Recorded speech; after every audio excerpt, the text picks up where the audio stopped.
Imagine one day you fall mysteriously, violently ill. You are tormented by visions, you hear strange voices, and you feel an uncontrollable urge to wander off into the wilderness for days at a time.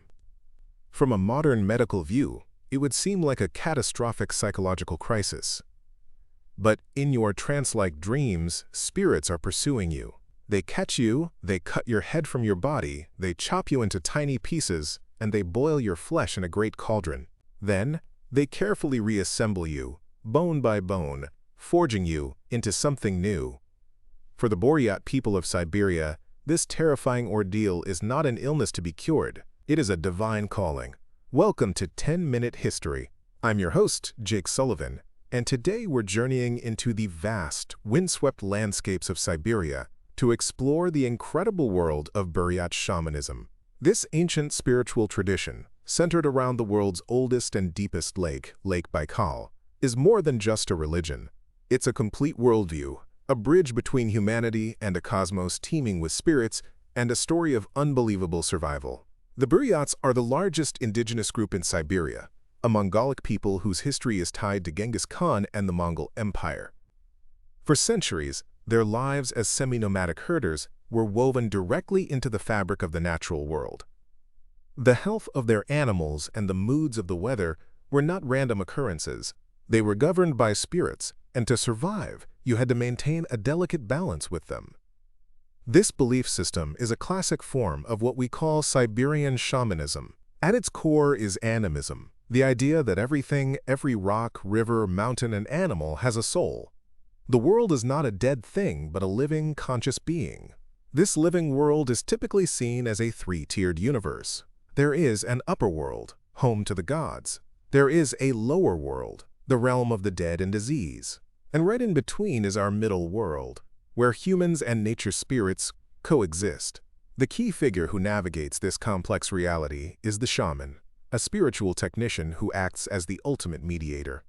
Among the Buryats, this practice is called Boo Murgel, and it is one of the most highly developed shamanic systems on Earth. Their cosmic map is incredibly detailed. The upper world is the celestial realm, home to 99 powerful sky gods known as the Tengeri. These gods are split into two major factions. On one side are the 55 benevolent Western Tengeri, the forces of light and creation, led by a supreme creator god. They are the givers of good fortune and life itself. On the other side are the 44 fierce Eastern Tengeri, the gods of chaos, war, and natural disasters. A shaman's job was often to appease these more dangerous gods to protect the community. The middle world, our world, is filled with its own spirits, called the *Ezen.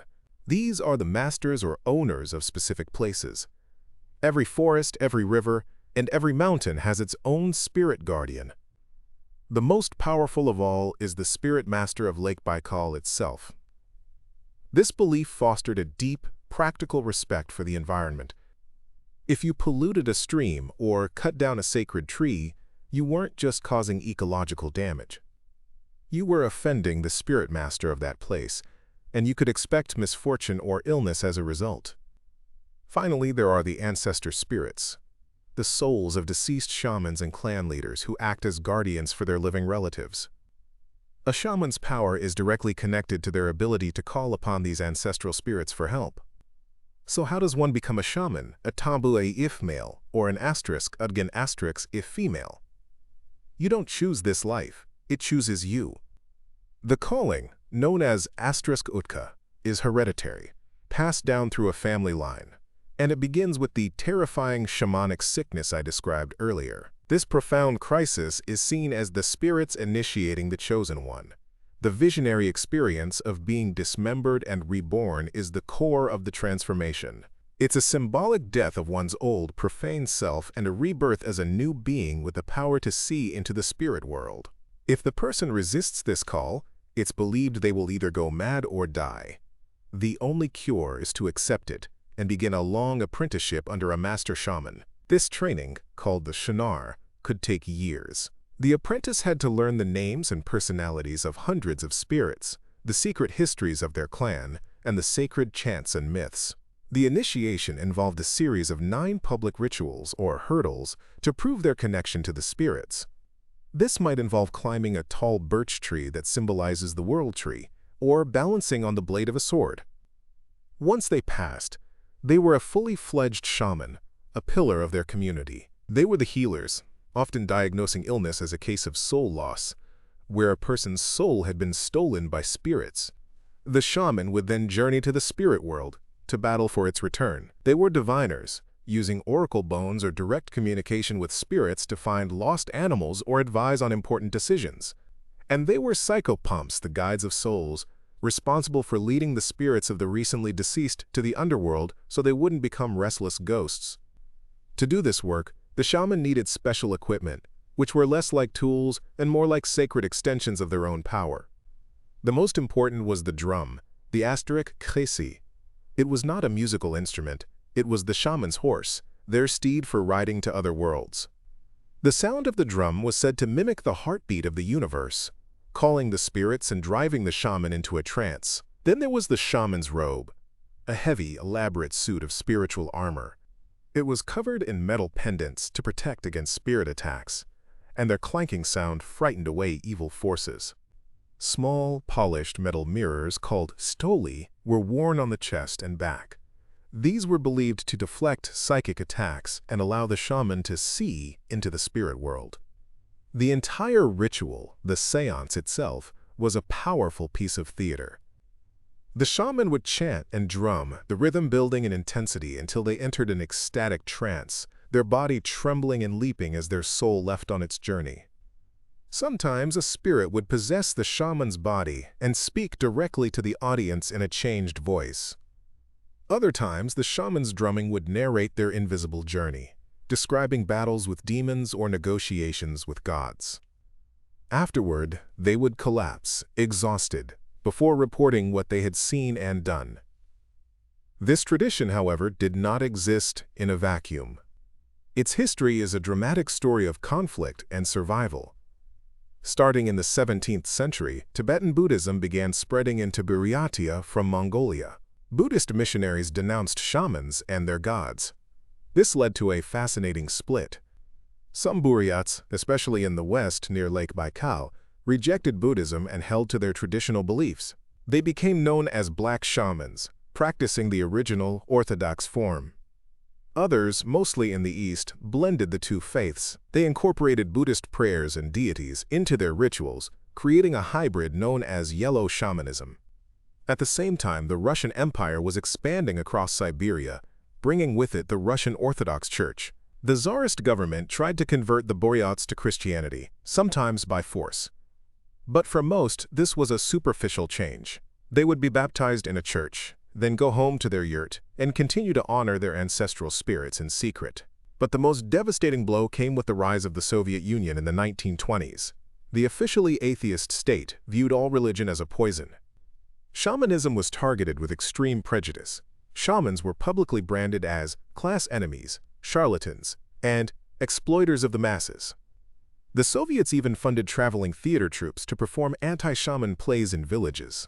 A typical play would show a greedy shaman performing a ridiculous ritual on a sick child for a high price, only for a heroic Russian doctor to arrive and save the child with modern science, exposing the shaman as a fraud. This propaganda campaign soon turned into physical persecution. During Joseph Stalin's Great Purge in the 1930s, the secret police, the NKVD, began arresting shamans en masse. They were charged with being counter-revolutionaries or Japanese spies. Thousands were executed by firing squad or sent to the Gulag labor camps, where they perished. Their sacred drums were slashed, their robes were burned, and their sacred groves were cut down. For nearly 70 years, the public practice of Buryat shamanism was annihilated. It survived only in whispers, in secret family rituals passed down at great personal risk. Entire lineages of knowledge were broken forever. Then, in 1991, the Soviet Union collapsed. In the aftermath, a powerful wave of cultural and religious revival swept across the land. For the Buryats, this meant reclaiming the shamanic heritage that had been so brutally suppressed. Shamanism, along with Buddhism, became a central pillar of a renewed Buryat national identity, a way of decolonizing their culture after centuries of domination. Shamanic organizations were officially registered. They began the difficult work of reconstructing lost rituals, often using old notes from 19th-century ethnographers as their guides. They reconsecrated desecrated sacred sites, like those on Olkhon Island in Lake Baikal, which is considered the very heart of the shamanic world. This revival has not been without challenges. With so many masters killed in the purges, there are fierce debates about authenticity. Some worry about the rise of plastic shamans who perform simplified, theatrical rituals for tourists, watering down the sacred tradition for commercial gain. But despite these issues, the revival is a testament to the incredible resilience of the Buryat spirit. Today, shamanism is once again a visible and vital part of life in Buryatia, and its ancient worldview has found a new relevance. The traditional respect for the *eziyam, the spirits of the land, has made modern shamans some of the most passionate environmental activists, fighting to protect the fragile ecosystem of Lake Baikal from pollution and overdevelopment. The story of Buryat shamanism is not just a fascinating look at an ancient belief system. It's a powerful lesson in cultural survival. It shows a people's profound need to stay connected to their ancestors, their land, and the sacred. The beat of the shaman's drum, once silenced by force, now echoes again around the sacred sea of Baikal. It is a sound that speaks not of a dead past, but of a living, breathing, and defiant future. So what are your thoughts on this? Let us know down in the comments. If you found this interesting or learned something new, please give this video a like, and don't forget to subscribe to 10-Minute History for more deep dives. Thanks for listening.